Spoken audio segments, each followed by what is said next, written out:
So Assassin's Creed Nexus is now here in VR. This is going to be more of a review style video instead of just fresh gameplay.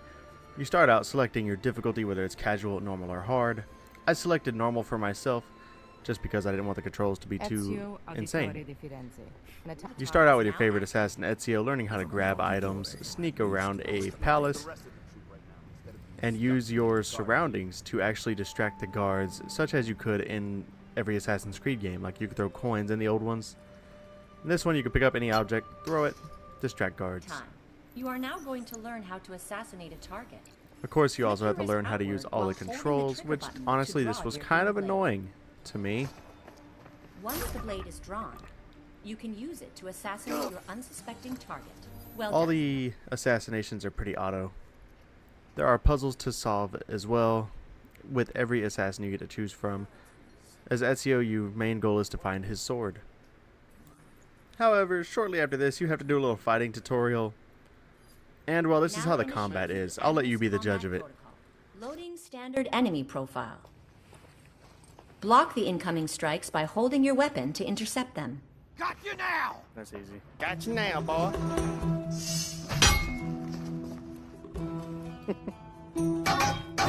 Come at me! Strike insufficient to cause damage.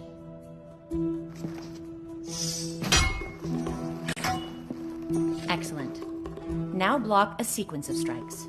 Easy, come on.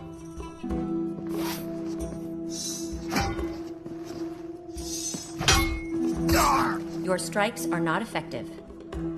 Blocking enemy attacks can create opportunities for you to strike. Block the following attack sequence to continue.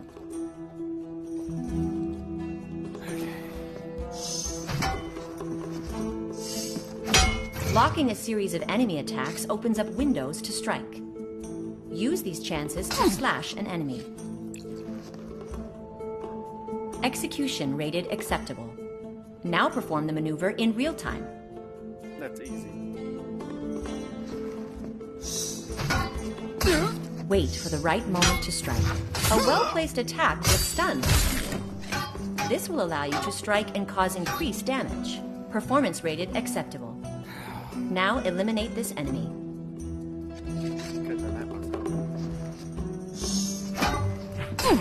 Please follow training protocol.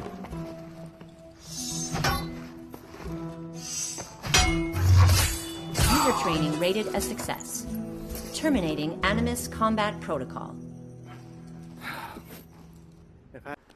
After all that, you end up in Mount Girizoni, which you can't get outside of the walls, but you can explore the inside, and it's rather nice. So is doing one of the eagle dives.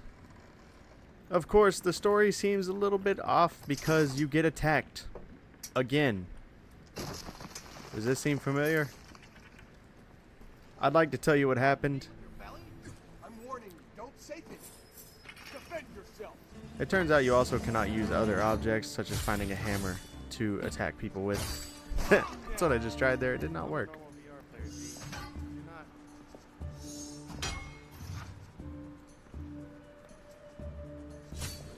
Combat throughout the entire game is just like that.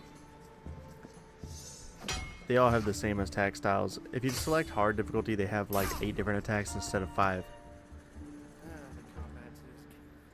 But at the end of this, the person who attacked you burned your city and gets away. And then it tells you to go after her. However, this is what slightly bothered me about the game.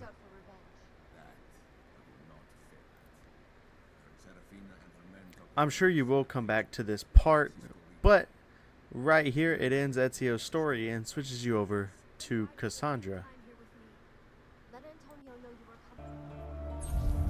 Now, even though I wanted to continue Ezio's story, this is where the game actually gets a lot better. You see, as Cassandra, you start out with an assassination mission. She has a really cool sword as well, but there's a lot less tutorials going on. Although the combat isn't as good as what it would be on Blade and Sorcery or any other normal VR game that we've all been accustomed to, it still runs how you would expect Assassin's Creed to run. You get throwing knives. You have to do stealth. There's targets to kill. They will try to ring a bell on you as well to distract other guards. You can cut the ropes out of those bells just like the old games. This character can swim, and I must say this game is graphically beautiful. You can still do stuff like this.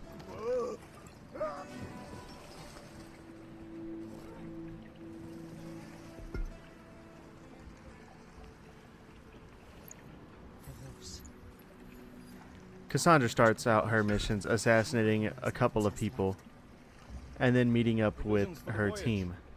All aboard, Admiral. With a fair wind, the journey to Athens will not be long. What's going on? And of course, enemies can't swim. Have little but ill winds of them.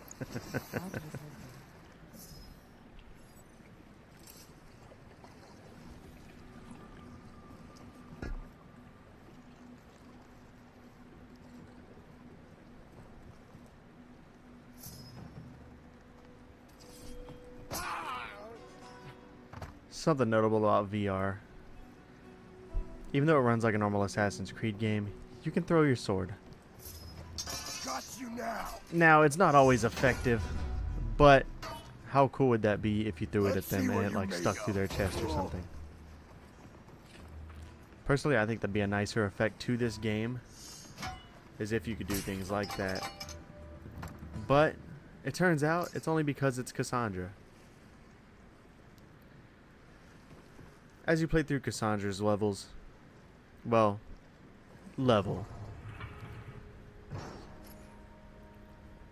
you end up finding a bow and arrow,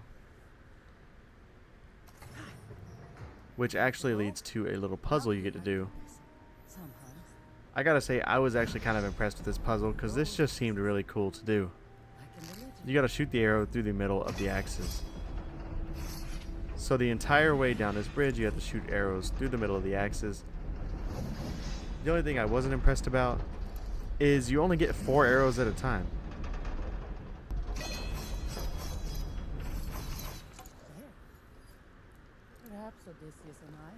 Could you do that in one try? Anyways, Cassandra turned out to only have one mission right away, and then it throws you over to Connor. I will say I did cut out a lot of dialogue as well, but this is a really cool part about Connor, is you could throw his main weapon because he has a tomahawk. So far, I'm pretty impressed with the game, but I would have to give it like a rating of a 6 out of 10 because I think the combat and everything could be better, and the dialogue, there's so much dialogue in the game, but ultimately the story is cool. Let me know what you think.